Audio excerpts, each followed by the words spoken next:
Hello, thank you for being here. My name is Martin Rochon. I'll be your moderator for today's Barrie Springwater Oro-Medonte federal candidates debate. Before I start, I'm just going to read our territorial acknowledgement, land acknowledgement. So please bear with me. We acknowledge the traditional territory of the Wendat, Anishaka and Wata First Nation, as well as the traditional land of the Three Fires Confederacy, the Ojibwe, Odawa, and the Potawatomi Omi, and acknowledge that Simcoe Muskoka is the home of the First Nations, Métis, and Inuit people as part of the intricate nationhood that reaches across Turtle Island. May the call to live as neighbor and in community together lead us forward into the work of peace as we listen to one another and seek truth and reconciliation. Before I also continue, I just wanted to thank all the groups that are sponsoring this event. The Simcoe County Health Coalition, CARP, the Canadian Association of Retired Persons, the Seniors for Climate Action Now, Grace United Church for hosting us, and the Simcoe County Greenbelt Coalition. I also would like to welcome our candidates and thank you for being here. We have Greg Taylor from the Green Party, Michael Spears from the Communist Party, Rose Zacharis from the Liberal Party, and Doug Shipley from the Conservative Party. Before we get into the introductions from the candidates, I'm just going to very briefly mention the process that we're going to have here. So if you have any questions for the candidates, you can, right by the doors or going around as you see the hands up there, you can submit your question in writing. We're going to ask that there be no disruptions of the questions and the answers, but we will proceed with having the questions posed for you. So let's begin with our introductions. We're going to start with Doug Shipley from the Conservative Party. Thanks to everyone for being here tonight. I do have to, before I say hello, I noticed one Leaf shirt in the background there. We'll try and get this wrapped up by 7 because I know there's a big game on tonight. Indeed we are. There you go. Also, the Barrie Colts are game 7, so we'll make sure that's also on tonight.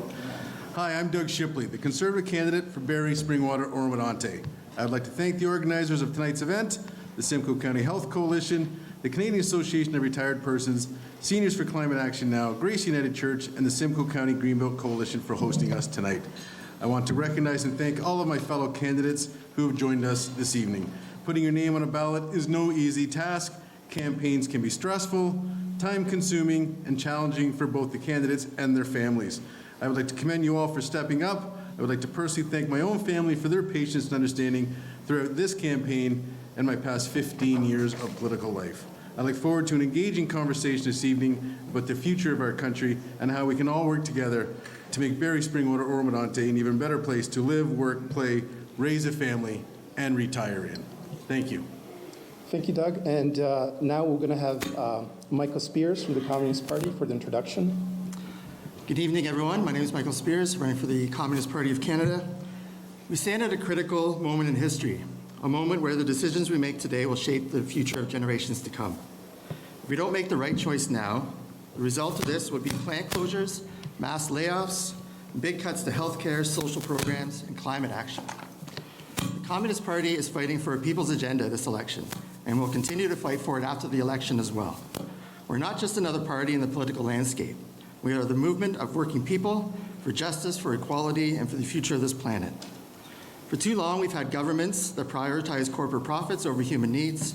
For too long, we've had a system that exploits workers, devastates the environment, and fuels wars.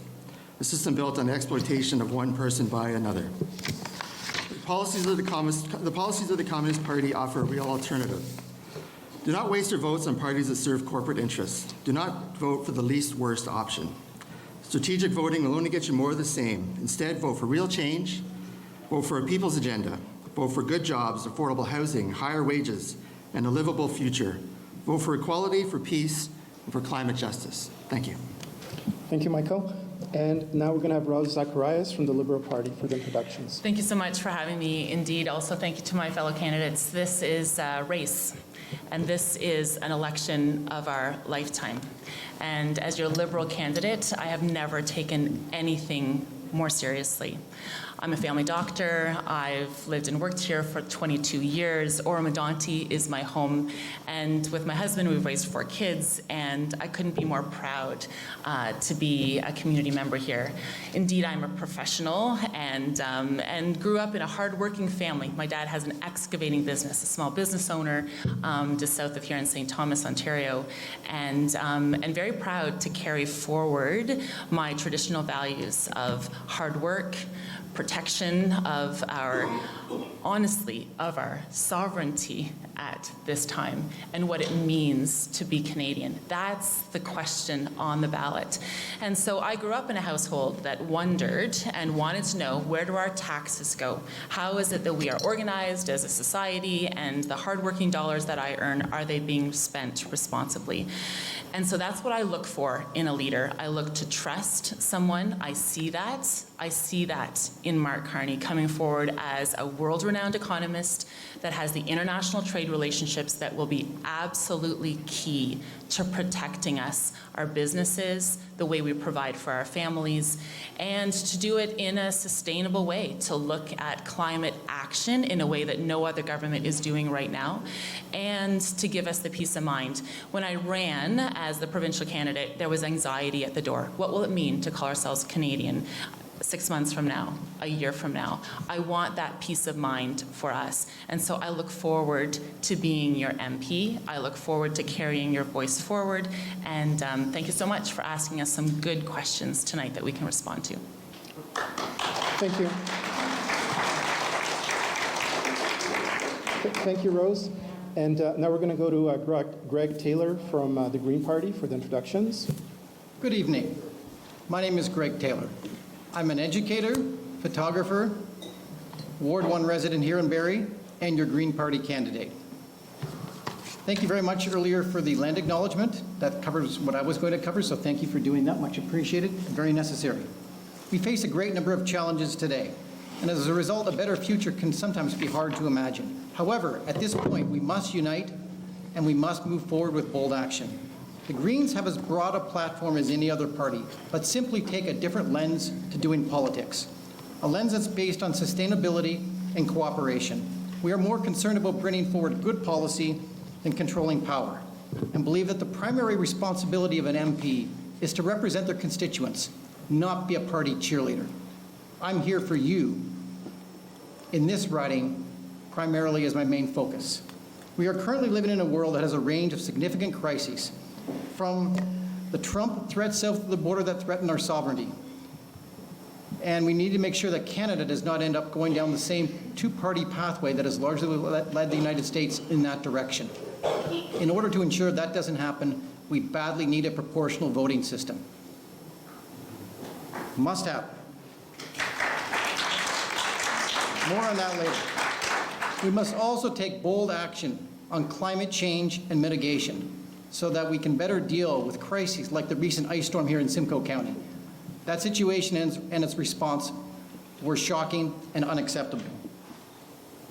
Additionally, the cost of living, housing affordability is a major issue that we must deal with here in Simcoe County, and one I've been hearing about daily when knocking on doors. I look forward to discussing all of these issues and more with you tonight. Thank you, Greg. Thank you to all the candidates for the introductions. Now we're going to move on to the next section. So before we get into the section with the questions that you've handed in to my colleagues who are walking around, we have pre-prepared questions that we're going to ask. I'm going to be very tight on the time frame, so it's 4 minutes to answer the question. We're going to rotate the order. I'm going to start on this side on the first question, proceed forward, then we're going 2, 3, 4, back to 1. I'll read the question. The questions I'll preface. They're longer, so just bear with me for the entire question, and then we'll proceed. Okay, and just to be very subtle, if you're going with 4 minutes, I have a bell over here, so you're going to hear kind of a ring like this. That's your time. That's your time up at that point. Okay.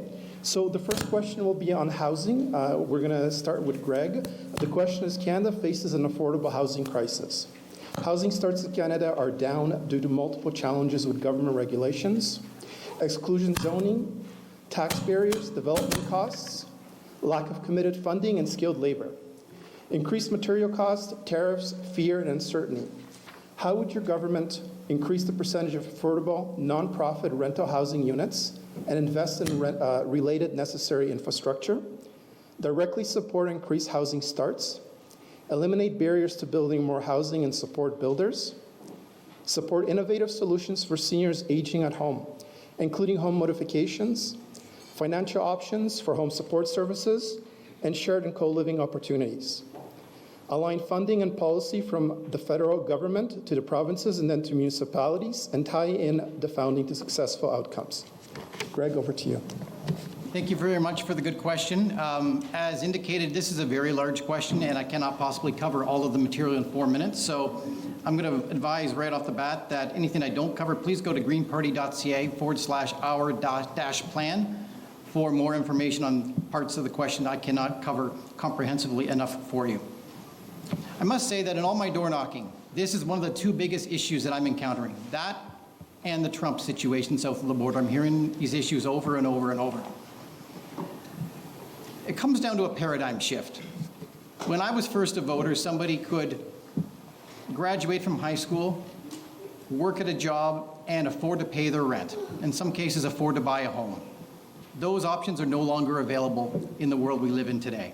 It's very, very scary. The average cost of rent for an apartment in Barrie is around $2,000 a month.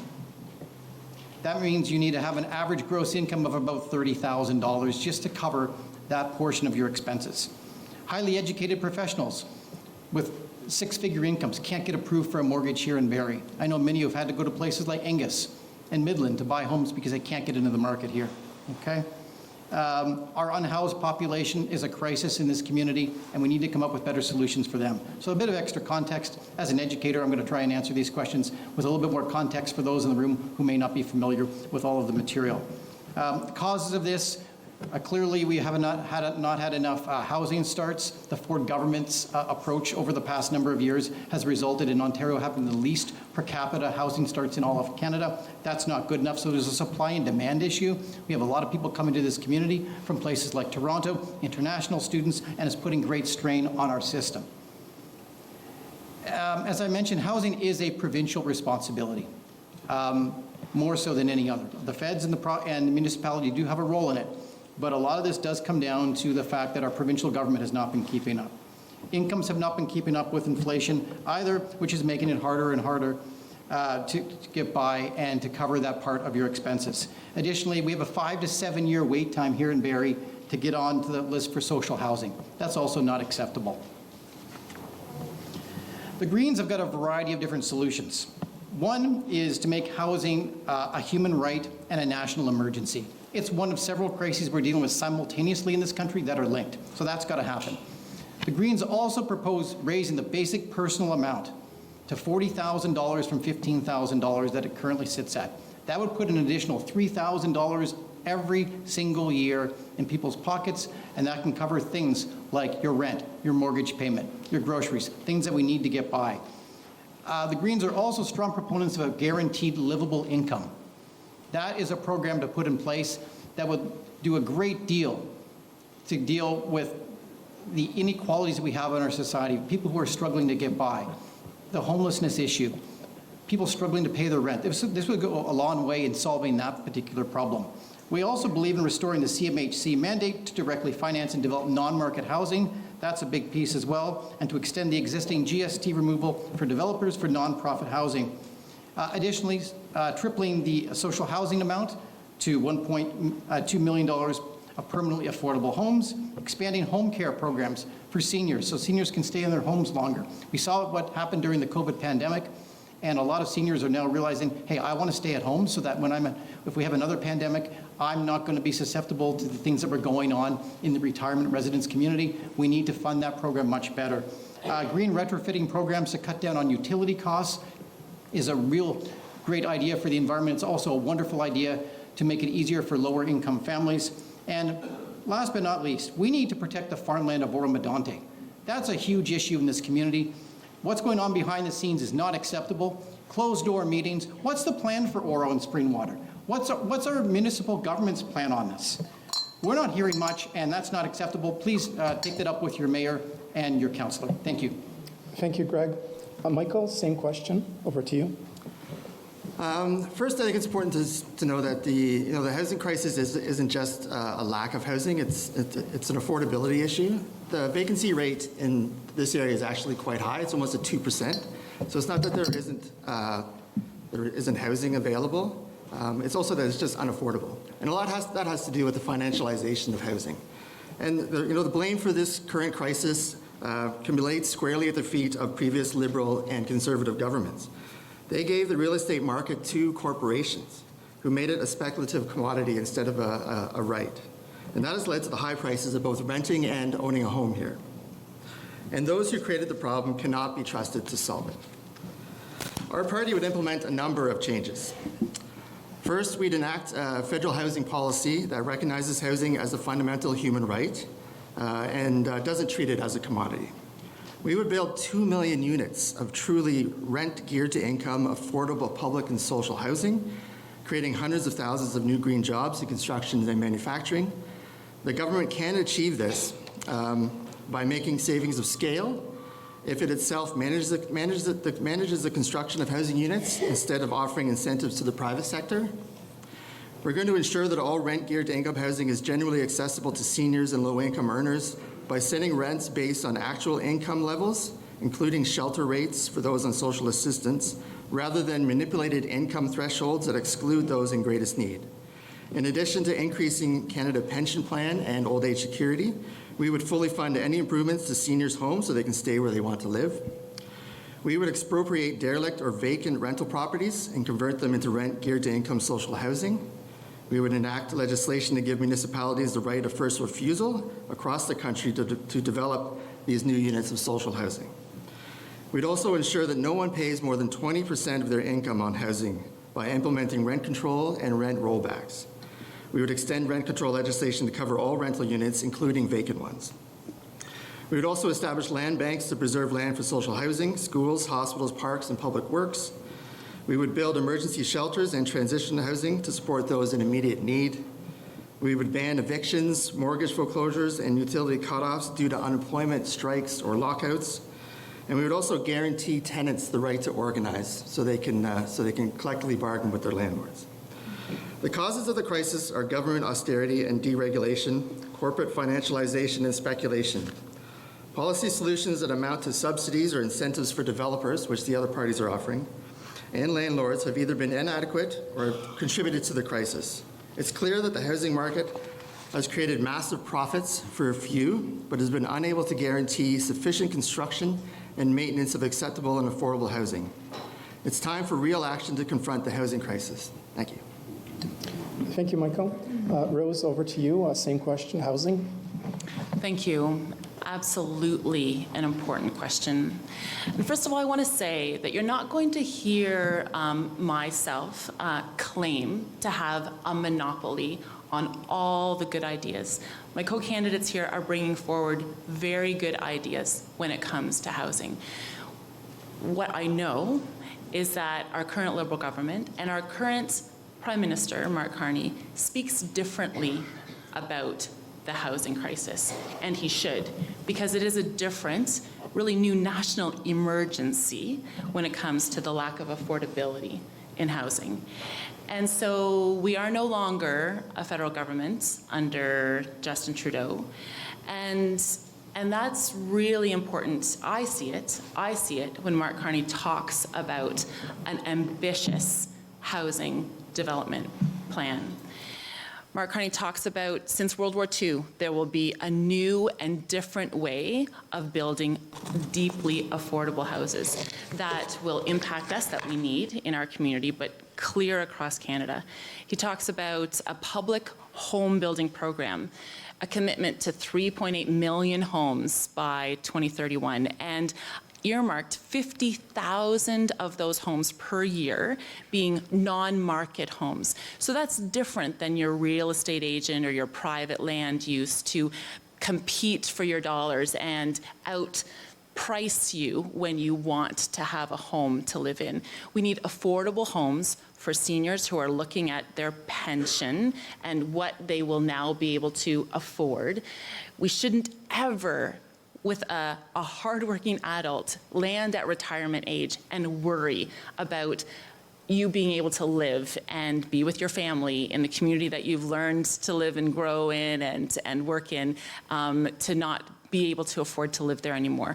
Or students coming to invest in a community and also grow their families. Or the skilled workers that our businesses rely on to be housed nearby, to invest in living and working here. And so an ambitious plan to build homes is key. And I see that in the commitments that the Liberal government is making. I see it being ambitious. We talk about unlocking federal land. We talk about reforming the Canada Mortgage Bond Program, an investment of $15 billion to finance home builders to offset the weight, the burden of carrying a mortgage, so that there's investment up front, that it makes sense that you can carry the cost of a home. Also, eliminating the GST on new rental construction so that builders, when they're building, don't pass down that additional cost to the purchaser, but it's a supply and demand equation. They can build more homes and they can be more affordable. And these are key, concrete ideas that the Liberal government is committing to that I know will make a difference. It's also innovative. We talk about seniors and the idea of intergenerational homes. So tax credits when you build showers, for example, or more accessible commodities inside a home, so that caregivers, adults, children caring for their senior aging parents, can be tax credited for that type of caregiving. And we don't need to wait in line for the long-term care or the retirement homes that are now no longer easy to come by. Having seniors age in place and providing for them there, and having the federal government commit to that being affordable because we desire it and it makes sense. Also collaborative, with some accountability, with provinces, with municipalities, that there would be a dashboard and there would be held to account. I look forward to having those ongoing conversations. Thank you, Rose. Doug, before we move over to the same question housing with you, just a comment from the back of our audience for everybody, no one in particular. Can everyone just move their mics a little closer, just because some people at the back are having a little bit of a hard time hearing. So I appreciate that. And then Doug, whenever you're ready, the housing question. Okay, thank you. Excuse me. I've had the honor and privilege of serving as the Member of Parliament for the great people of Barrie, Springwater, Oro-Medonte for the past 5.5 years. By far, the two most pressing issues I've had interactions with residents about are the cost and availability of housing and the cost of living crisis. I have had numerous residents call me in tears because of the fear that they cannot provide basic necessities for themselves or their families. Recently, I had one widowed senior who resides in Oro-Medonte call me in tears saying that she heated her home on propane and could not afford to pay her home heating bill. She was forced to wear numerous sweaters and wrap herself in a blanket while sitting in her own living room. Additionally, in Ontario, food bank usage was up 134% last year compared to the same period in 2019. Over 2 million people accessed a food bank in 2024, and over 1 million people in Ontario relied on food banks last year to feed themselves and their families. In our community, the Barrie Food Bank currently serves 7,000 individuals each month, with a record number of first-time clients, seniors, large families, and individuals seeking emergency food support. 37% of those served are children. Karen Shu, the executive director at the Barrie Food Bank, recently stated that, quote, as demand continues to rise, we face increasing challenges in keeping up, often needing to make difficult choices about which foods to cut in order to stretch our donations further. Grocery inflation is at a 50-year high, recently rising at 3.2% month over month, the highest rate since 1974. Over the past 10 years, the cost of a house has doubled, rent has doubled, mortgage payments have doubled, all while the number of new homes being built has declined. This year, home building is down 38% from January to March of this year, hitting an all-time low in Ontario. Less than half as many homes have been built this year as were built at the same time last year. That means increased home prices, increased homelessness, and families forced to cut costs elsewhere so they can pay for their home. The housing crisis is largely a supply problem. Canada simply doesn't build enough homes. And as a result of our home prices are rising too quickly for Canadians' paychecks to keep up. Additionally, taxes and development charges are now more than 30% of the cost of a new home in Ontario. It is time for change, and we need to restore the hope and dream of home ownership and affordability in Canada for all. A Conservative government will eliminate the sales tax on new homes under $1.3 million, which will save home buyers up to $65,000 on the purchase of a new home and $3,000 on a yearly mortgage payment, while spurring a massive new home building boom. Secondly, we will work with municipalities to cut building taxes and development charges. For every dollar of relief a municipality offers on development charges, a Conservative government will reimburse 50%, up to a maximum of $50,000 in savings for new home buyers. Combining the two policies I just mentioned will lower the cost of a new home by up to $115,000. Additionally, we will back 350,000 positions for trade schools and union halls to train Red Seal apprentices to build homes, and we will bring back the $4,000 apprenticeship grant that the Liberal government eliminated. We will also unlock billions of dollars in the private sector by allowing anyone who reinvests in Canada to defer tax on capital gains to invest more in home building. Only Conservatives have a real plan to restore the promise of home ownership by building more, taxing less, and getting government out of the way. Thank you. Thank you, Doug. We're going to move on to our second question. So again, I'm going to read the question. We'll vary the order, but again, proceeding this way. We're going to start with Michael. So the question is, polarization, national unity, and disinformation. Disinformation is the topic. There are currently great divisions throughout our country, specifically between East and West provinces. How will your party, if elected, unify the country which doesn't separate us into regions based on our opinions and supports? How will you communicate your vision to the masses in a constructive way that will prevent mis- and disinformation from being distributed via social and mainstream media? Will you bring back mainstream media ownership to Canada? Michael. Thank you for that question. And I'm going to show a bit of unity here first. I want to agree with Doug that change is definitely necessary. And I thought it was great in his preamble. He basically described what was wrong with capitalism. So I appreciate that very much, Doug. For us, working class power, we believe, as communists, would alleviate a lot of what we're seeing in our country. People are struggling, and we're being told to blame each other instead of the ruling class. Division is built right into capitalism. By dividing us, the ruling class can pit us against each other for jobs, services, resources.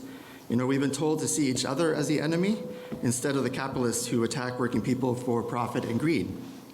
That's why the Communist Party, throughout our 104-year history here in Canada, has committed to representing only one interest, that is the interest of the working class of this country. And we'll continue to build class consciousness on our streets and in our workplaces. We believe that improving democracy will also have a positive impact on national unity. So changing our electoral system to make every vote count would go a long way to do that. And I agree with Greg on that issue. We want to enact a mixed member proportional representation electoral system so that people's votes matter. That's especially relevant in this riding, where a lot of times, if you're not voting Conservative, basically your vote doesn't matter. We want to guarantee equal treatment for all registered political parties, including amending the Broadcasting Act to ensure equal time for all parties so that voters can make informed choices. And we want to lower the voting age to 16. We also want to restore adequate funding for the CBC. We don't believe in defunding the CBC. CBC has a lot of problems, but fixing those problems would go a long way to creating more national unity. So we actually want to see CBC funded properly. It's one of the worst funded public broadcasting corporations in the world, and that needs to change. We also want to fully fund the Canada Council for the Arts, Museum Association, and other publicly owned institutions. We also strongly support the nonprofit Aboriginal People's Television Network, which is unique in North America and needs our funding and support. We want to regulate digital media platforms under the CRTC to ensure that all digital platforms, including social media, are subject to public broadcasting and media standards. We oppose the Online News Act and Media Protection Act, which we think fails to challenge corporate media monopolies and instead funnels money into existing for-profit news giants. I also want to say that my experience during this campaign has showed me more fully that our country is in desperate need of some better civics lessons. That's especially true as a communist candidate knocking on doors. I imagine you can you can imagine that. So we think that the political IQ of our community, a lot of people needs to increase and improve. So we think that improving that would probably go a long way in helping alleviate the crisis of division that we're experiencing. But ultimately, we need to do a better job of reminding working people that we have more in common with each other than we do with the millionaires and billionaires. So, thank you. Thank you, Michael. Over to Rose, the question, polarization, national unity, and disinformation. Thank you. A critical topic, and it is the ballot box question, I would say, to keeping Canada strong. We face the biggest threat to our future in Trump, tariffs, and where indeed our economy will go from here. We will need to diversify. We will need to do a lot of things internally to keep us strong. I've seen it as a unifying bit of knowledge, and people know that that is what's at stake when we go to vote. And so in that pursuit of unity and to keep Canada as strong as it can be, we need a strong leader. And there we have an opportunity to vote for who you trust. And it really is your trust. It's an act of trust when you put your X in the box on your ballot and honor that trust and respect it. I think people are taking this election extremely seriously. When we look for a government to earn our trust, we want to see action. And so where I see the Liberal government committing to unification is investing fairly in the broadness that we are as a country, whether it's agricultural investments in a rural area or the housing crisis in a more densely populated area, or even healthcare in the north. These are diverse needs, but it is federal jurisdiction to look at that diversity of Canada and where do we fit? Where do we fit inside of our struggles of Barrie, Springwater, Oro-Medonte, and how are we going to be addressed? It would be an absolute honor to continue these conversations, to build and earn your trust as I carry our concerns to Ottawa. I am a ballot box choice of change here for you. And these are the conversations that I have been having at the door. Absolutely proud to come forward as a nonpartisan physician that needs to choose a party to have an impact on society in the way that is needed, I think. And so we want to stand strong as Canada and to collaborate and to bring together the good ideas and face our future with some peace of mind and not the anxiety that has been brought on of late. Very, very quickly, some key concrete commitments to expanding broadband internet. We have all struggled with our cell service, and this is the way of the future. That needs to be a commitment of the federal government, and I see it happening. Also, protecting integrity of information. So, to have a non-biased public broadcaster, a key commitment to the Canadian Broadcasting Corporation.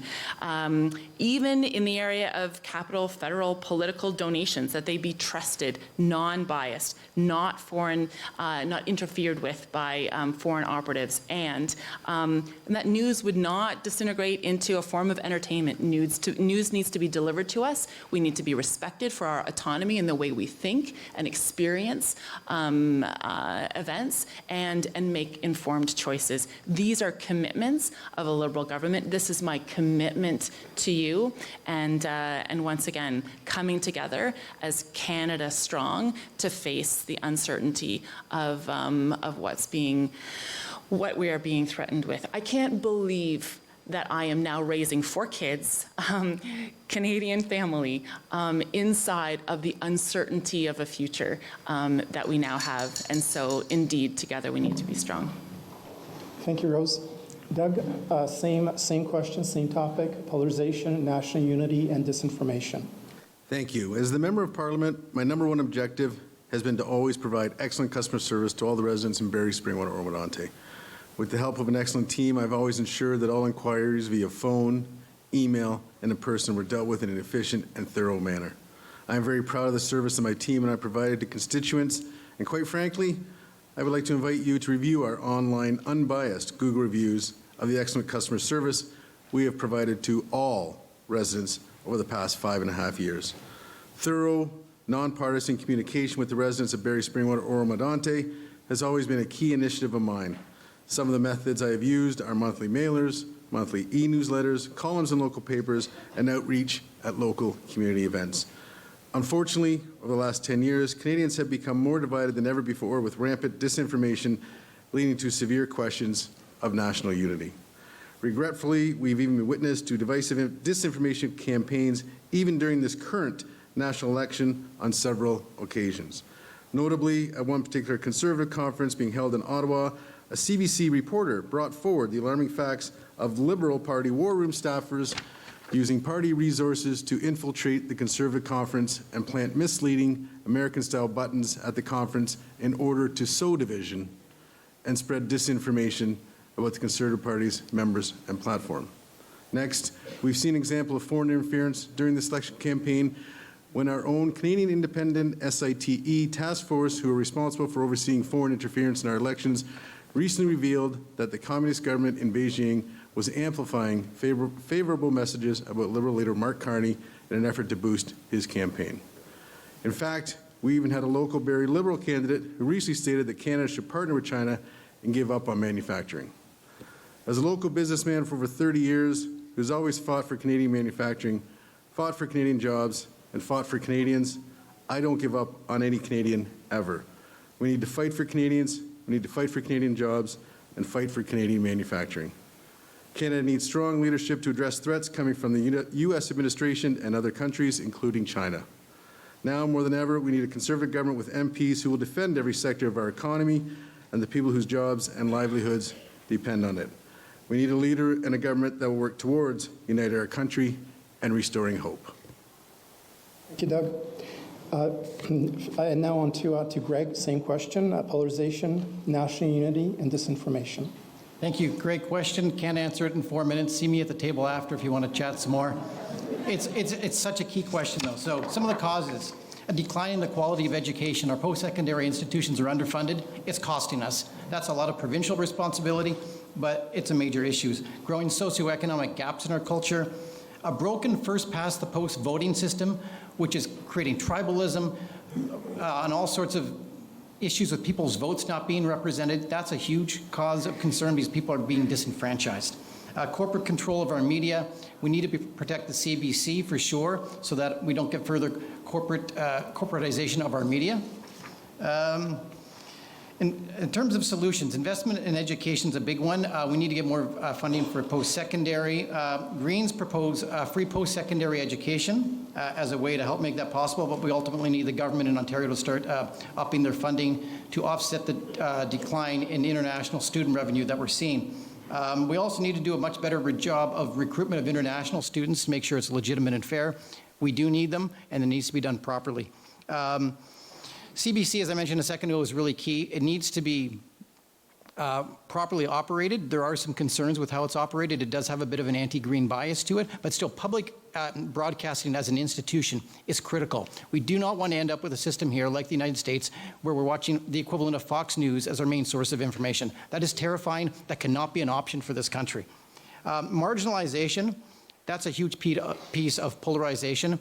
What's happened in the United States is that tens of millions of people have become disenfranchised as a result of the broken two-party political system, and we're starting to see evidence of it right here, okay?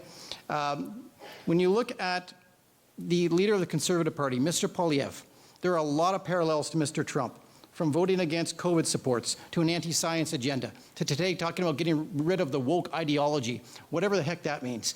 These are concerns. We can't go down there. This is not Aaron O'Toole. This is a very different brand of conservatism, and I would ask Conservative voters, if they're really comfortable in this election, voting Conservative with this kind of leader.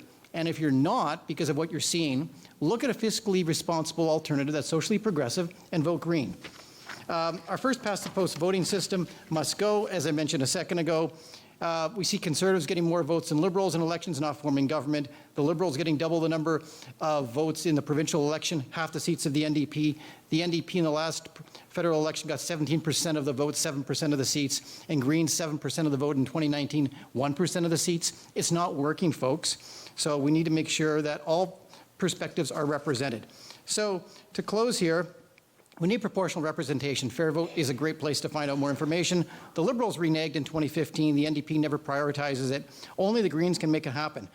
Doug Shipley gets elected with less than 30% of the overall popular vote, and those people get representation. Nobody else in Simcoe County does. If you vote for me and give me 30% of the popular vote, sorry, I should say of the eligible vote, my mistake for that, 30% of the eligible vote, I will work to make sure that your vote gets represented.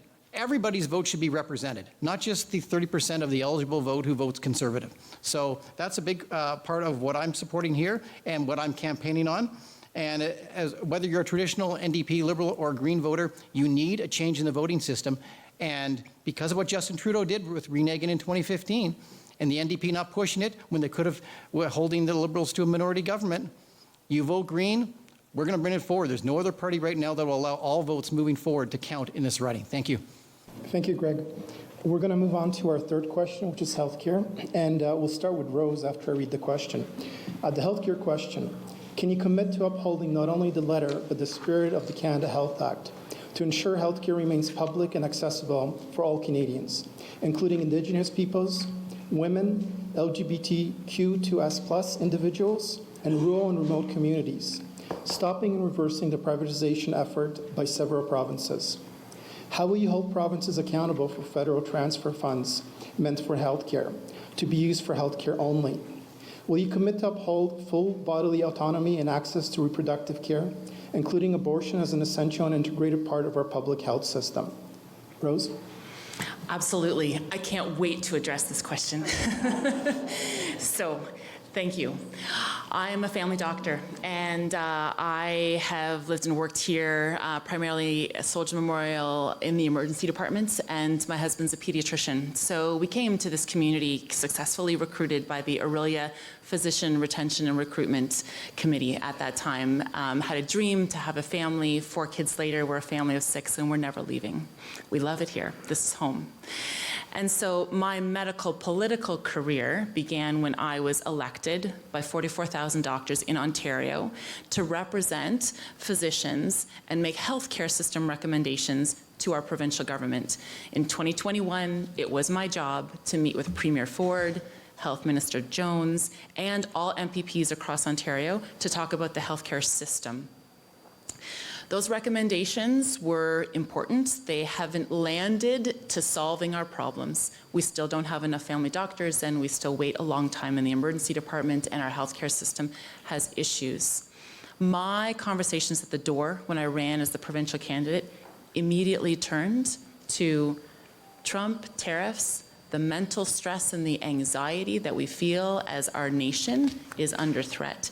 It made absolute sense for me to jump from my doctor career through the candidate experience as your provincial candidate into this race, because the stakes in this election are absolutely high when it comes to our health and well-being. I am absolutely proud to stand under the Canada Health Act, which should hold our provinces a bit more to account when it comes to spending dollars.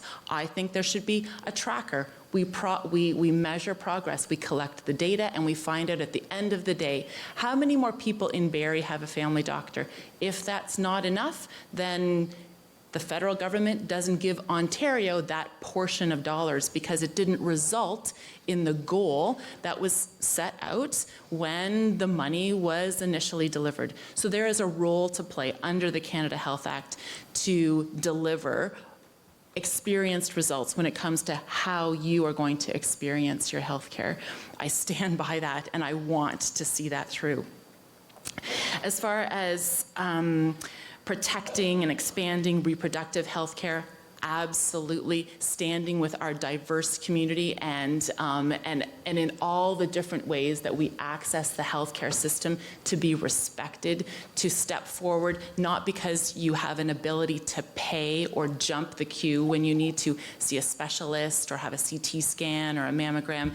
It's based on need and your diagnosis, and a physician can deliver that care to you, as well as the team, the nurses, the pharmacists, and the lab technicians can deliver that care to you because you need it, not because you're being asked to pay for it. These are things that we are proud of, and I think what unites us as Canadians, and the Liberal government is committing to seeing that through. It's what makes me very excited to go to Ottawa, for us to stand behind this commitment specifically. And there needs to be more accountability. That's where I see the federal role stepping in with the provincial delivery of healthcare, and very excited to be more involved. We need to be supporting healthcare workers. My motivation to coming into medical politics was healthcare provider well-being, and we want our providers, our discharge coordinators, our personal support workers, our mental health and addictions community workers to be well, because they're in the business of wellness, and we have sometimes seen them exiting the profession. Oh, I can't wait to stand behind our healthcare commitment. I can't wait. So let's keep having these conversations.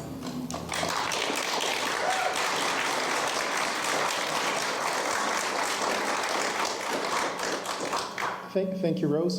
Doug, same question, healthcare. Thank you. A little bit of a tough act to follow a doctor when talking about healthcare, but I'll do my best here.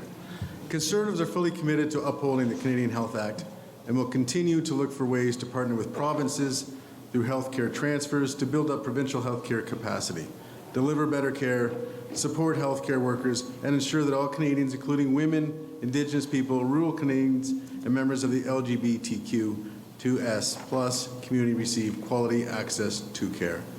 After a decade under the Liberal government, our healthcare system is under a considerable amount of stress. Millions of Canadians do not have access to primary care. Wait times for specialist treatment are longer than they have ever been before. Canadians are spending more time in emergency rooms, and thousands of Canadians are dying on waiting lists for medical care. I previously sat on the Barrie and Area Physician Recruitment Task Force and worked for many years to bring physicians and healthcare workers to our region. Therefore, I've seen firsthand the impact of the shortage of healthcare workers in our community. The Liberal government promised to recruit 7,500 more doctors, nurses, and nurse practitioners to care for Canadians. They have failed to solve Canada's major shortage of doctors, nurses, and other healthcare professionals. And under a new Liberal government, these problems are only to get worse. A major issue that is preventing us from hiring more doctors is bureaucratic red tape. Currently, Canada has 13 different bureaucratic processes to get licensed to become a doctor, nurse, or other professional. Even those born in Canada but who study abroad in advanced countries cannot return and easily get licensed, and those who are licensed in one province often can't easily work in another because of conflicting standards. That's why, as part of our plan to remove interprovincial trade barriers, Conservatives will establish a Blue Seal national testing standard to get a license in regulated trades, starting with doctors and nurses, but continuing until all regulated professions are covered. Provinces and territories would have the freedom to join or keep their own systems to establish this Blue Seal. We will work with provinces in the healthcare sector to establish a national competency body that will set standards, just like the Canadian Council of Directors of Apprenticeship does for the Red Seal certificate that exists for many skilled trades. We will sign a deal with provinces and territories that would create a 60-day standard so foreign-trained health professionals applying for Blue Seal certification get a chance to take the test and get an answer within 60 days. Finally, Conservative leader Pierre Poilievre has been very clear that a Conservative government will not support or let any legislation pass that would regulate or restrict abortion or a woman's right to choose. To quote Mr. Poilievre himself, he has stated, quote, I can guarantee you there will be no laws restricting abortion when I'm Prime Minister, end of quote. This has been in our Conservative Party policy since it was adopted by our party members in the year 2004, so this is a 21-year policy adopted by our members and upheld at all of our subsequent conventions. Conservatives will lead a government that lets people make their own decisions about their lives, their families, their bodies, their speech, their beliefs, and their money. Thank you. Doug, Greg, you're going to get the same question, but just bear with me for a moment, just to make sure that we're all being heard on the live stream. I apologize. I'm going to ask everyone just to move their microphones a little closer before we continue. I appreciate it. Greg, same question, healthcare. Thanks for the question. A huge one. Can't answer it properly in 4 minutes. So again, I recommend greenparty.ca/our-plan for more information. As has been communicated already, we have millions of Canadians who still don't have access to a family doctor. That's nothing new. That problem hasn't gone away. Election after election, we keep talking about it. Interesting, isn't it? Wait time for specialists, that's no better. And what has not been mentioned is access to mental health support. That's a huge issue. It's hard to get it. Some people can't afford to get it because not everything's covered under OHIP. That needs to change. And overall, the system is broken because the paradigm is wrong. Okay? So what's led to this? Well, we've known for decades we've got an aging population in this country, and we've got a lot of immigration. When those two things are combined, you're going to have a system that starts to break down. And unless we start dealing with the root causes, we're going to be getting more and more privatization creeping in. We're seeing it in Ontario as a result of what's going on with the Ford government, and it's going to get worse. We'll be having the same conversation in the next election unless we start to do some things very differently. Greens have got a lot of different ideas. I'll go through some of them with you now.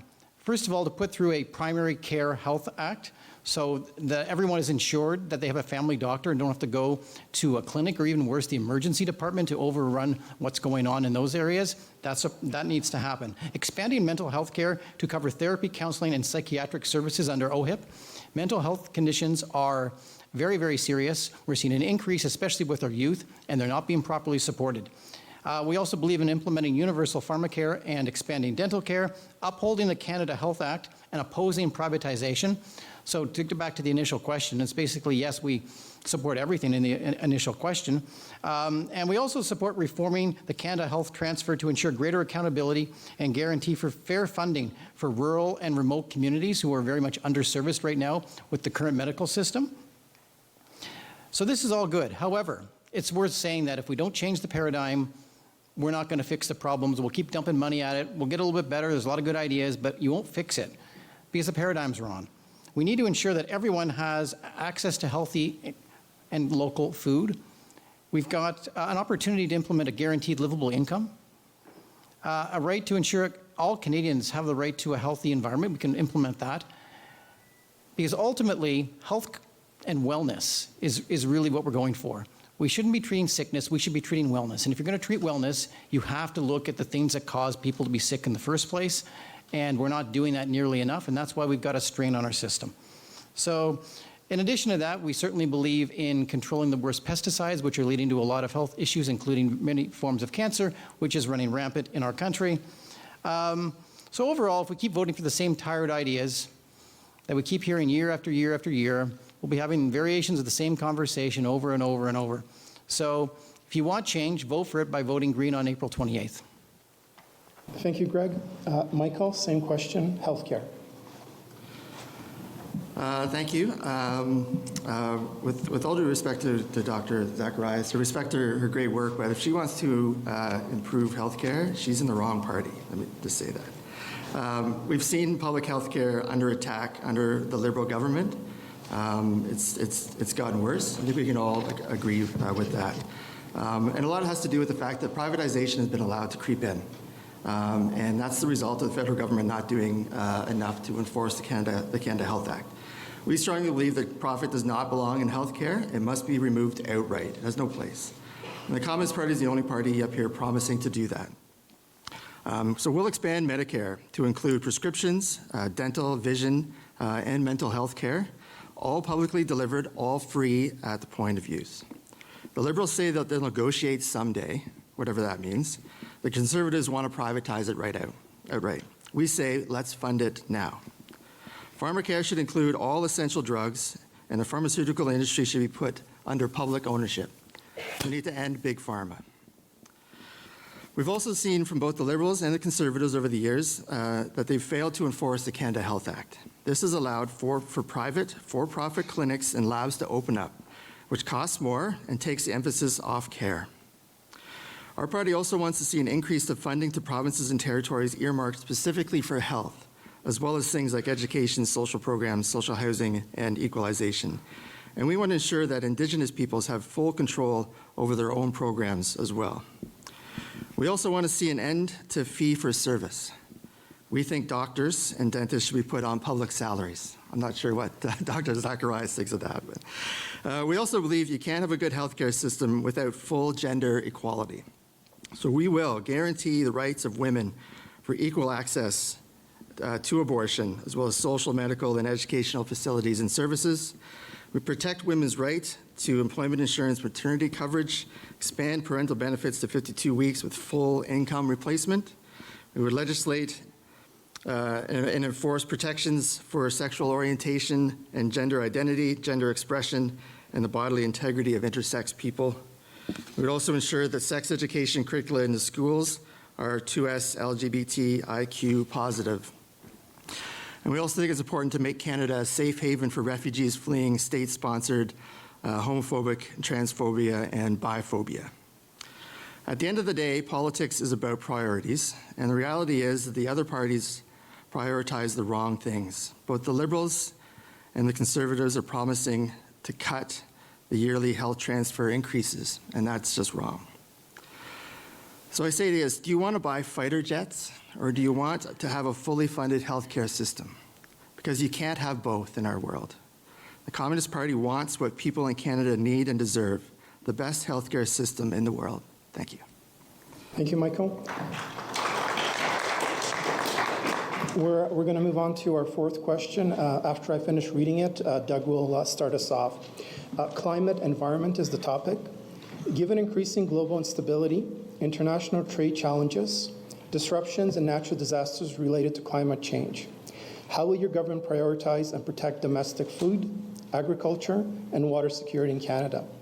At the local level, how will you protect and implement those protections in vulnerable regions like Lake Simcoe, Georgian Bay, and the Greenbelt? The human and financial toll of climate disasters have been enormous and will continue to be unless we get climate change under control. With some detail, please describe your party's commitment to working towards their net zero goals, including the transition away from fossil fuels as a major contributing factor. Doug? Thank you. Conservatives know that climate change is affecting our communities, our ecosystems, and damaging our infrastructure. Unfortunately, over the past decade, the Liberal government has chosen to implement an unfair taxation system where everyday Canadians were punished for simply heating their homes, buying groceries, and driving to work, while emissions continued to go up. It was only because of Conservative pressure that the Liberals removed the consumer carbon tax, and the Liberals have been silent on what they will replace it with. We know that Mark Carney is a major proponent of carbon taxes. He has written books about how much he loves carbon taxes. Conservatives are the only political party that has taken a genuine stand against this costly tax. Conservatives are committed to using technology, not taxes, to lower emissions and fight climate change.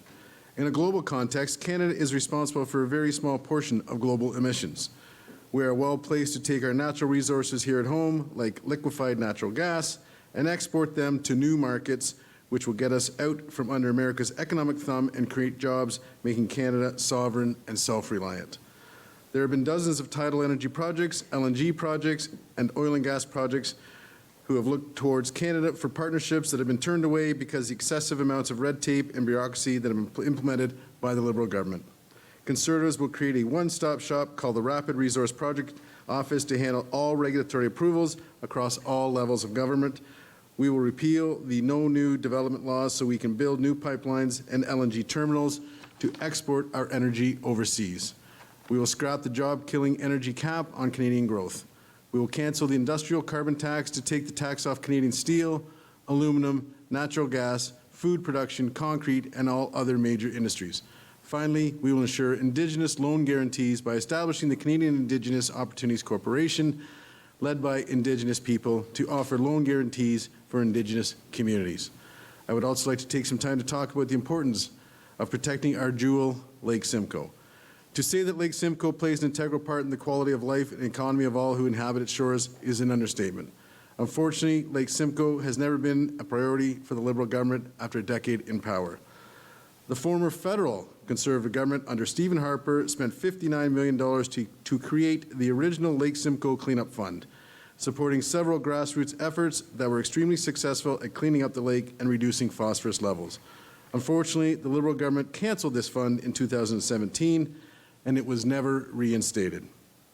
Many people here tonight may remember that in October 2019, Chrystia Freeland stood on the shore of Kempefelt Bay in Barrie just days before the 2019 election and advance polls opened in a last-ditch effort to gain votes in this region and announced a $40 million fund for Lake Simcoe, a promise that never materialized.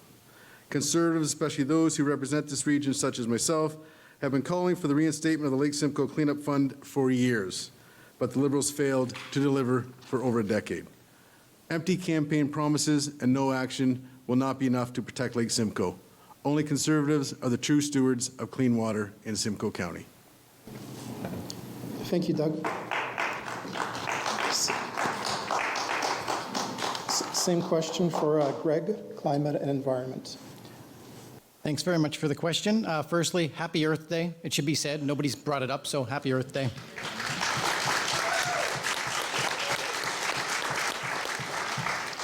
I'm going to spend most of my time on climate, so let me address the water issue first. The Greens propose launching a national water strategy to ensure water is a public common resource, not a commodity. Okay, prohibit bulk exports. That's a major issue moving forward, especially with what's going on south of the border. We need to protect the green belt from development like we have seen recently in Ontario. That goes without saying. On to climate. Climate change is a well-known environmental issue. At this point, it's not that anymore, really. It's an economic crisis. We've seen Lytton, BC burn to the ground, Jasper burn to the ground. Look what's happened here with the ice storm we've just gone through. This is going to happen more and more and more. We need to be prepared. We need to be doing a lot better with our emergency response, and we need to be reducing emissions at the same time. House insurance rates gone up by 65% in Ontario. We're looking at $25 billion. The cost every year to the Canadian economy to deal with the impacts of climate change. This cannot go on. The Paris Accord target 40% below 2005 target level, by 2030. We're 9% below. That's a little bit of progress. So emissions are going down a little bit, but we're supposed to be 40% by 2030. We're not getting there. We've lost the consumer carbon rebate, which, by the way, was good public policy. 80% of Canadians ended up with more money in their pocket. So I'm going to suggest that the candidates who don't understand this should do a little bit more research on the topic.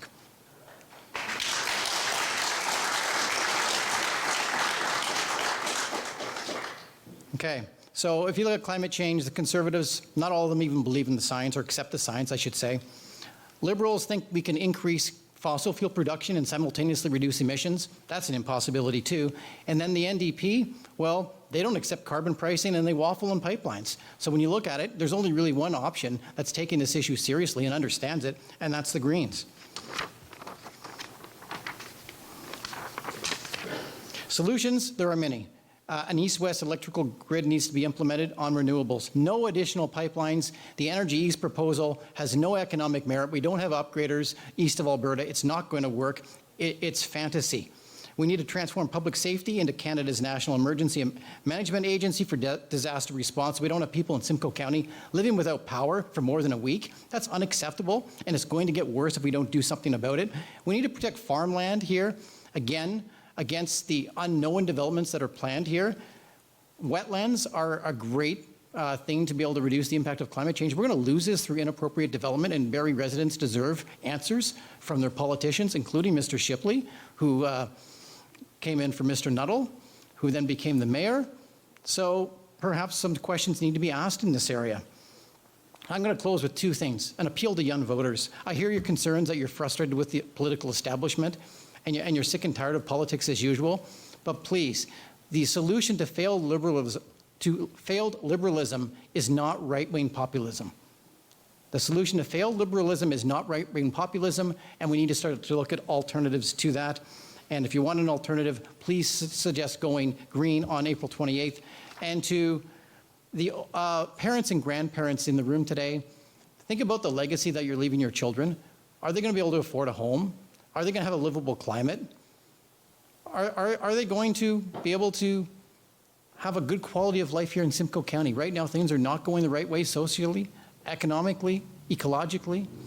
So think about that very, very hard and whether you really are comfortable with the world they're entering. And if you're not comfortable with the political establishment that you're seeing, we need to be doing things differently and looking for alternatives.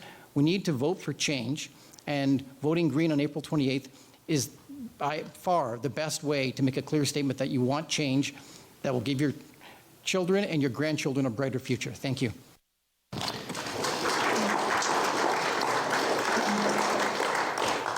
Thank you, Greg. Michael, same question, climate, environment. Thank you. This is an important question. Obviously, it's one of the biggest existential crises of our time. And let me just start by saying that our party believes that working people shouldn't have to carry the bulk of the responsibility for climate action. Be part of the solution, of course, but it is the corporations, the rich, and the governments who enable them who need to pay up to stop climate change once and for all. The Liberals, under Trudeau and now Carney, have mastered the art of sounding progressive on the environment while doing the exact opposite. They promised climate action and then bought a $4.5 billion oil pipeline with our money. Meanwhile, the Conservatives don't even pretend to care anymore. Our party is focused on environmental justice. So here's what we would do. We would establish public ownership and democratic control of all energy and natural resources, including extraction, production, and distribution. We would replace cap and trade and carbon tax schemes with strict legal limits on pollution and hard caps on emissions, especially from industrial sources, to achieve net zero carbon emissions by 2050. We would impose strong penalties for corporations that break emissions and pollution laws, including jail time for corporate executives. We would ban fracking. We would phase out tar sand operations, compensate First Nations affected, and guarantee jobs for energy industry workers in the renewable energy sector. We would slash the huge carbon footprint related to the deployment of fighter jets, the naval fleet, and other military purposes by implementing a 75% cut to military spending. We would cancel the order for 88 F-35 fighter jets, 15 new warships, and armed drones. If you believe in more military funding, like all the parties up here do, then you don't really have a climate plan. We would significantly expand urban public transit and eliminate bus and transit fares, build high-speed rail and create a publicly owned bus service that's fueled by renewable energy to replace and expand the service previously provided by Greyhound and other for-profit operators. We would stop urban sprawl by enforcing strict land use policies that protect farmland, watershed, and ecologically sensitive areas. We would halt corporate land speculation and uphold Indigenous land rights through free, prior, and informed consent. We would ban cryptocurrency mining and ensure data centers are powered exclusively by renewable energy. And we would ensure that Canada's food sovereignty. We would ensure Canada's food sovereignty through policies that benefit family farms, fishers, and other primary producers, including income supports if necessary. We would support organic farming, reduce the use of antibiotics, fertilizers, pesticides, and other potentially harmful farm inputs. Locally, we support an expanded greenbelt. We would demand a new federal assessment for the Bradford bypass, and I, as MP, would help put together a Made in Simcoe County plan to protect Lake Simcoe and reduce phosphorus levels, as well as ban the use of road salt. The times require bold, revolutionary action, and that's what the Communist Party promises to deliver. Thank you. Thank you, Michael, and thank you for all the candidates for answering all four of the questions. And I have questions from the audience. I wasn't able to answer on climate. Oh, I'm very sorry, Rose. Yeah. Please go ahead. Thank you, Yeah. thank you, thank you. Climate action is absolutely critical to sustaining a bright future for us and our families. Absolutely. It hasn't become the ballot box question because we are thinking about economy in the face of Trump's tariff threats. However, the Liberals have a climate action plan. When you look at your ballot and you are deciding between us and the Conservatives, as a nonpartisan voter, it has been absolutely clear to me prior to getting involved in politics that Pierre Poilievre is not leading with a climate action plan. He's not. I appreciate the passion, the necessary passion of my candidate colleagues here to my left, because that needs to be embedded inside of a plan for economic growth as well, because those two things will lead us into a bright Canadian future. I don't think we have to decide between climate action and economic growth. And when you look at how the Liberal Party has laid out their plan to invest strategically, mindfully, responsibly in harnessing our renewable energy and our resources as a Canada, diversifying our exports, that energy corridor east to west, that is also inside of a responsible, sustainable plan, which is absolutely critical. So we talk about the Canada Water Agency, protecting that, and in embedding standards and cleanup investments and anti-contamination laws when it comes to our agriculture and looking at our waterways. We also talk about transitioning from fossil fuels responsibly. So retraining skilled workers, protecting those jobs as technology advances us and as we harness our hydropower, our solar power, our wind power. Canada has so much to offer. We know that there are eyes on our Great Lakes, threatening eyes, and this is what we have to protect, and we can harvest this in renewable ways as an energy superpower in the world. And so a government needs to lead us in that way extremely strongly. We do need to build out a clean electricity infrastructure, and there is a clear commitment, Mark Carney has spoke about it specifically, that by 2035 we would have a net zero electricity grid. These are complicated promises, and they are important, and we will need to lean into the expertise, the lived experience of those economists that have navigated these difficult decisions when it comes to sustainability and economic growth. And so that's what I want to promise you. As I step forward, as leader here, I would lean into these conversations with the Simcoe County Greenbelt Coalition. I would lean into the conversations to better understand how are we going to be specific in our protection of Georgian Bay, Lake Simcoe, our Greenbelt. How do we be very action-oriented, and where is the scorecard, and who will keep us to account? There will be a constituency office that's got a door wide open for ongoing conversations to bring back the federal aims and goals and how it applies specifically to us here. It is actually joyful work. I live across from the Langman Sanctuary, if you know it. If you've come down near Bass Lake Provincial Park, that's actually home.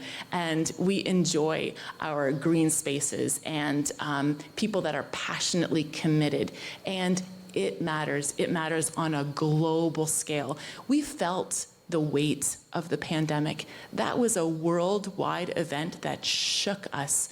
When we see and experience extreme weather events, 2 weeks ago, the ice storm, and we went without power, we went without internet connectivity, our houses were cold, we were hauling water from the creek to flush the toilet because it went back nearly to pioneer days, it felt like, because that was thrust upon us. There is an energy inside the weather system, the climate, the fossil fuel emissions that have happened irresponsibly that will weigh down on us, and we need to have a clear plan, and we do. Thank you, Rose.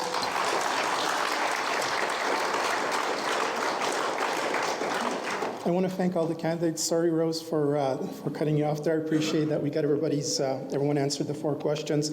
I'm very cognizant of the time we have left, so I do have audience questions, and then we have the closing statement. So on the question I'm going to pose, I'm just going to ask that we can stick to, I know it will be difficult, but to 1-minute answers. And I did not receive any questions for Michael, so I'm going to go in the order I received these questions, Doug, Rose, Greg. Doug, from our audience, how can your party ensure that democracy will be upheld while your leader campaigns on the use of the notwithstanding clause? I think our leader has been very clear on the notwithstanding clause. Pierre Poilievre has made it very clear that he wants to make sure every Canadian has the choice to live their own life, their own way, every day. There may be exceptions where it has to be used that to make sure things get done in Canada, such as making sure criminals are locked up after 3 consecutive murders, to make sure our safety is safe. That's really the number one thing in our society. That may be a good exception to use that. Other than that, Pierre believes in every Canadian should live a free and safe existence in Canada. Thank you. Thank you, Doug. My next question for Rose from our audience. What are your educational qualifications and how have they prepared you for a position in the government? I'm a doctor. And so I've been a professional, and then I was elected president at the Ontario Medical Association and was back and forth to Queen's Park. I learned how the political system works, and I believe in our democracy to rise up as your representative and carry your voice forward. I am enrolled in the Global Executive MBA program at the Rotman School of Business at the University of Toronto, and so I understand systems. And I have traveled the world, Singapore, San Francisco, Brazil, to understand how do other governments manage these challenges: climate action, affordability, taxation, democratic rights and freedoms. It's been an incredible educational process. I love learning. Oh, I'm qualified. In many ways, you can look at my report card, but I'm a people person too. My greatest joy has been to be at your doors. The people who know me well know that I love to lean into the conversations. So I'm a listener. I intend to earn your trust and deliver when I'm your MP. Thank you, Rose.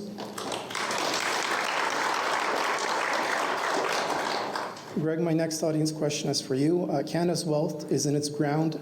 The legacy parties, excuse me, the legacy parties want to mine it all up, with the Green Party supporting the economy that was used to generate a sovereign wealth fund. Apologies. It's a fine question. If you look at the Norway model, they've got a huge sovereign wealth fund through responsible use of the resources. You compare that to Alberta, it's a completely different game, so we've really missed the boat on that one. Moving forward, of course, we've got a lot of resources in our ground. We can do a lot of good things with them.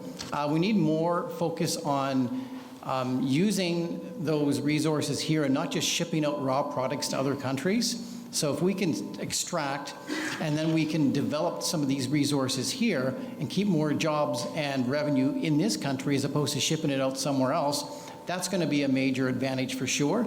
And if we tax companies appropriately, we can get a lot of resources. That being said, fossil fuel production on a large scale, further pipelines, that sort of agenda is not sustainable and it needs to be phased out. So things like the Energy East pipeline or another pipeline to the West Coast should just be considered as non-starters given the world that we're living in right now. Thank you, Greg. I want to thank the audience for their questions. There's a lot of other good questions in here as well, but we're running very short on time. We're going to get into the closing statements. So I'm going to take a pause for a moment to let everyone have a breather, and then we're going to start in the reverse order whenever you're ready, just from the reverse order of the introductions.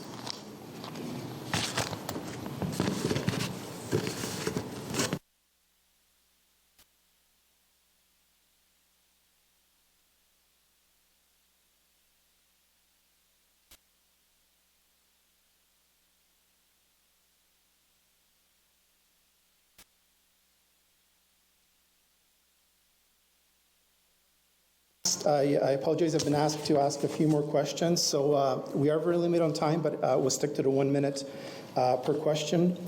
So my apologies, Doug, one more question to you. Again, 1 minute on the clock. Medical assistance in dying, currently advance requests are not allowed in Canada, except in Quebec, even though the majority of Canadians support it. What is the Conservatives' position on advanced requests for MAID? This was a very difficult situation that was debated in the House of Commons. It was a free vote from our party. It is actually was left with the amendments where it was gone back to committee, and where committee has studied it in great detail. We were waiting for that to come back to the House of Commons before making a full decision, but it's a very in-depth, very heartbreaking choice. I have heard gratefully on both sides of this, many people who are for it and who are against it. And it's a very tough decision to make. We don't have a party stance on it. It is a free vote, as I said. But I would have been happy to see that committee come back, but there was an election called. So if re-elected, I'm sure that would be brought back up and we would see what happens. So thank you. My next question is for Rose. We've recently heard Premier Ford announce the bright and profitable fortunes that will be forthcoming from Northern Ontario's Ring of Fire. Yesterday, on a CARB-sponsored webinar from Toronto, Mr. Poilievre made a similar announcement for all of Canada. Neither mentioned any Indigenous consultation as part of the process. What is your party's platform on this issue?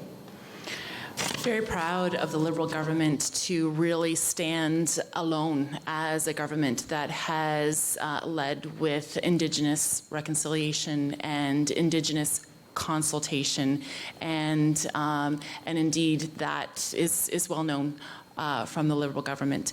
It is so important moving forward in our great land of Canada to partner with Indigenous peoples and to lead our industry in that way.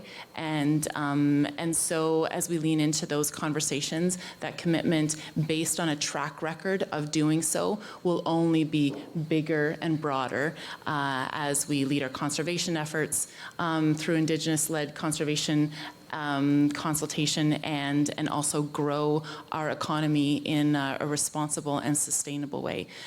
We are Canada, a land of all peoples, and very, very important to lean into those conversations going forward. I fully intend to.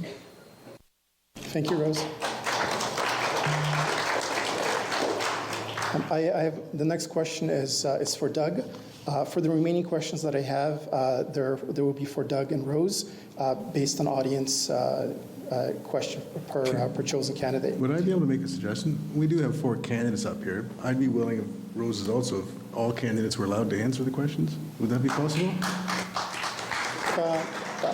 I have no issue with that time-wise, so that's fine. So we'll ask this question and then we'll open it up to the candidates. Doug, the question, I'll start with you though because it was addressed to you, and then we can move maybe Rose, Michael, and Greg.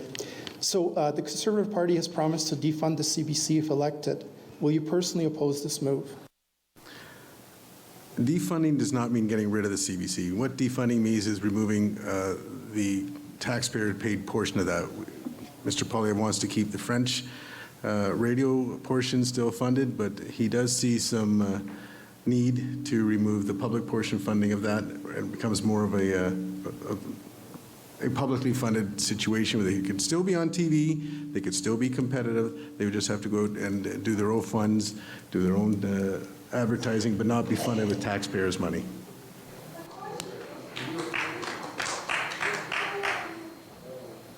Rose, same question then. Having a public broadcaster is extremely important, and I stand in contrast to the Conservatives' opinion and lack of commitment on that. We need non-biased, neutral delivery of the news. We don't need entertainment for news. We are not the United States. We're not going to tune into Fox News or MSNBC to get our information, and we will not be manipulated with advertising. Even our social media needs to be better protected. And so, with no foreign interference and with no manipulation by advertising, we are intelligent, thinking Canadians, and we stand apart with how we consume our news. The Liberal government will see to that. Thank you, Rose. I apologize, but just to our time constraints, I really appreciate it. I'd like to answer that. Well, we don't have the time in this, so I very much appreciate your question, but we'll continue. We'll give everyone else a chance because we're kind of rolling towards the end, and I'm grateful that everyone's answering the additional questions. So, Michael, same question about CBC. Yeah, I'll be quick. So yes, fully funded CBC is critical for our country, and I say fully funded because under the Conservatives, under the Liberals, funding has been cut back. So I'm glad that Dr. Zacharias is passionate about this issue, and I hope if she gets elected and the Liberals form government that she's just as passionate around the cabinet table when it comes to this issue. Okay, thank you, Michael. Greg, same question, CBC. The Green Party is strongly supportive of a well-funded public broadcaster. The CBC is a key part of our national culture and identity. That's not even debatable. And the alternative to going to a greater concentration of media under private hands is terrifying. Rose hinted at it. She's absolutely right. We do not want to be going to a world where the equivalent of a Fox News is the #1 source of information in our country. We've seen what happens south of the border with that particular issue, and the consequences are terrifying.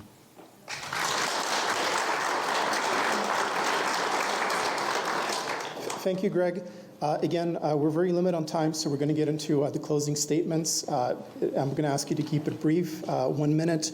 We're going to take a very short 30-second pause, and then in the reverse order of the introductions, I'll get the candidates to proceed. Just for the audience, we do have another event with another set of candidates starting at 7:30. So I please, if you can, after we finish the closing statements, I'm just going to ask you to leave, and unless you're coming in for the next event. Thank you. Okay. Sorry, go to the other hall and with the candidates, if the candidates are willing to stay. So if everyone heard that, if the candidates are willing to stay, they'll be available to answer your questions in the hall where my colleagues are pointing very nicely. So that might be an opportunity to ask those questions. And I appreciate, again, there's so many questions. I appreciate everyone being here, the audience, and as well as everyone doing their closing statements as well. So anytime we're ready, we'll just proceed in the reverse order.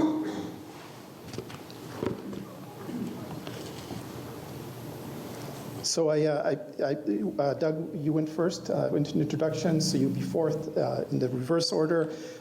Who do we have first? Greg, who did the introduction preceded? Thank you for keeping me on my toes here. If whoever went last, Rose, I think you were second. Michael, were you your positioning in the introduction? I was second. So I'm up. Yes, indeed. So we'll start with Greg. Thank you very much for coming tonight, everybody. It's been a pleasure to talk to you as your Green Party candidate. We face a number of crises in our world today in this country. Donald Trump being one south of the border. We need cross-party cooperation. No majority government is in our best interest. We need the best and brightest minds from all political parties to work together. That happens best in a minority situation. We need a real plan on climate, one that respects biological limits of this planet. The fairy tales of perpetuating a fossil fuel-driven economy and simultaneously driving down emissions is just that. It's a fairy tale. And the Liberals, Conservatives, and NDP all support variations of this fairy tale. We need a healthcare system that works, that can get you a family doctor and increase medical care in a variety of ways, including better mental health supports. And in this riding, there is no strategic vote in play. There's no strategic vote anywhere in Simcoe County. So in this particular case, what we need a party to move forward to push through proportional representation so that all votes start counting in this riding and in all ridings across Simcoe County and in all ridings across Canada. And the Greens are the only credible voice in that particular issue right now. And I'm going to highly recommend that if you want your vote to start actually being reflected with a representative as opposed to just being documented, that you vote for Greg Taylor on April 28th. Vote Green, vote Greg. Thank you, Greg. Rose? Meeting at the doors with you, and if I haven't had a personal conversation, I do want to. The choice is clear at the ballot box. Who do you want to lead Canada into the economic uncertainty that is facing us with the threat of Trump and tariffs? Mark Carney is the right person for the right time. And a voice of change here in Barrie, Springwater, Oro-Medonte is a vote for me.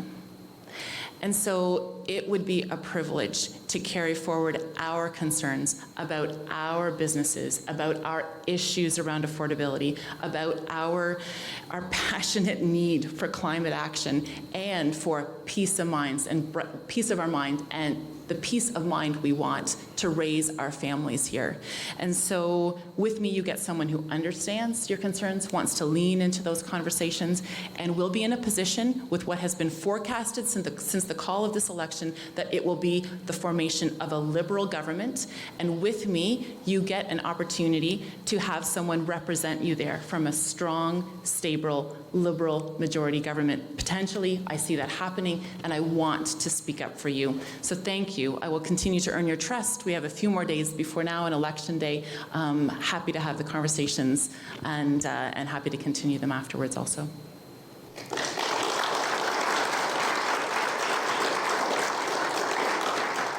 Thank you, Rose. Michael?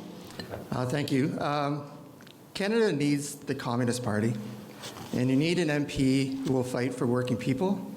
You need an MP who will fight for issues such as raising wages, raising the minimum wage to $25 an hour, getting Canada out of trade deals that are bad for workers.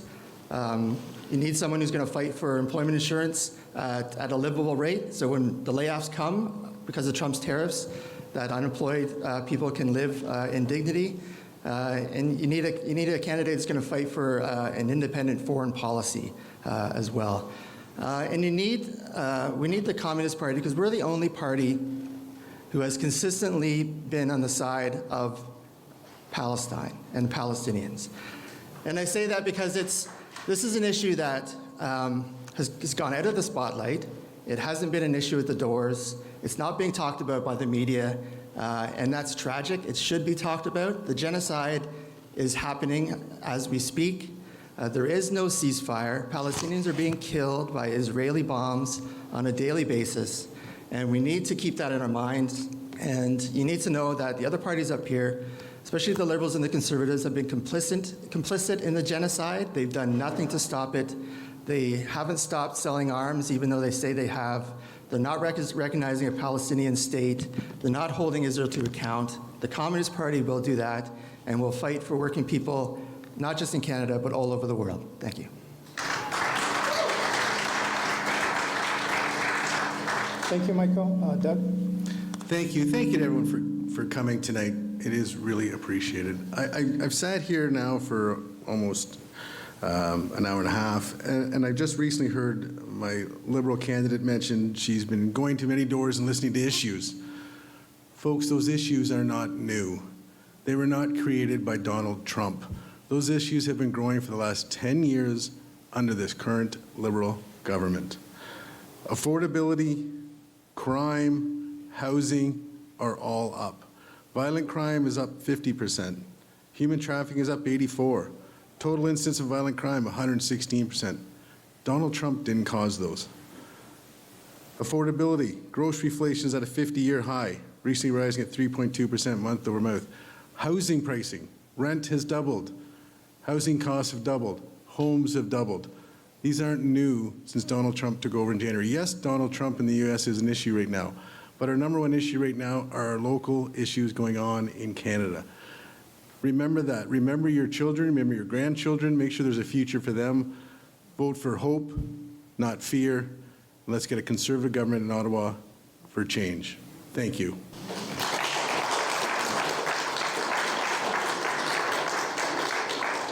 Thank you, Doug. Again, my thanks to all the candidates for being here, for bearing with us with the microphones and everything else. Much appreciation. Much appreciations to you. I really appreciate your questions. Thanks for participating and being here.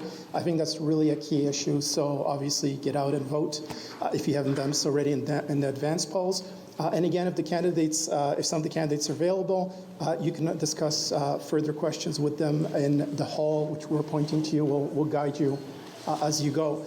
And then we have another event here at 7:30 for a different writing. So thank you very much. Much appreciation.